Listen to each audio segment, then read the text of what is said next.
apisa abiriyogo. Wawere kod mago nyakoro mogo ni penjo medo bedo kaluwore gi okang' mar sirikal kelo chenro mar chudo mos ne aguch okumba mar thieth mar SHA ni mar moko kuom jopiny ywak ne giyudo pek e chudo makamano. Moko kuom jopiny ywak ni mbui mar SHA chunogi ni chudo mathoth mokalo chunogi gi chudo mathoth kendo mano nyalo miyo gibedo kod pek e dhi nyime kod tayo chenro mag chudo magi. Jafumbo marwa Liliana Beta nigi ler. Okumba mar thieth mar SHA pod obedo wich bar ne moko kuom jo Kenya kata odoko ni sirikal nyocha olando ni okumba no inyalo chul kidam.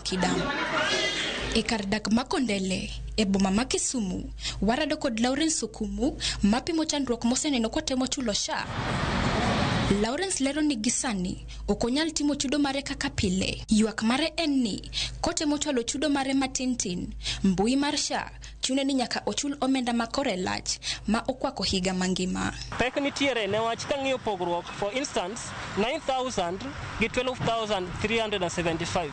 The difference is 3,375. Do you see that gap?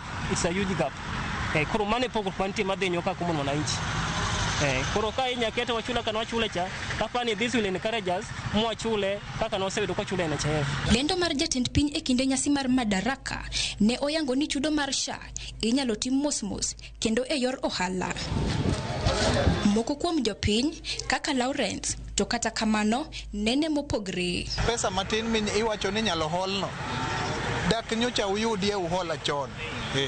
Koro sani udhi yudo pesa no kanyo. Koro sani watemo malich kar temowa to waneno kok nyal. Sirikal tafadhali saidia sisi ili urudishe hata kama vile ilikuwa dwe ka dwe. Josayo Tieno ja ohale chiro Makondele bende oseyo chenro no ka olero ni kata obedo ni sirikal nochiwo thuolo mar tiyo kod hola mar Hustler Fund pod nitie pek kaluwore ni hola no bende ibiro dwaki. Ni samoro giwacho ni inyalo mi loan kowuok e Hustler Fund chul godo SHA. Mano pod tek ahinya ne wan jogo onge gi nyalo. Nikech ka samo miya loan pod meda bana baden mar chulo kendo gowi ko chacha endo.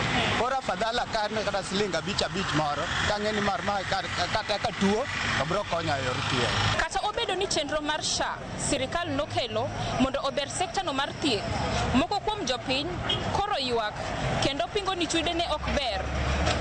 Lilian Abeta, Ramogi TV, Kisumu.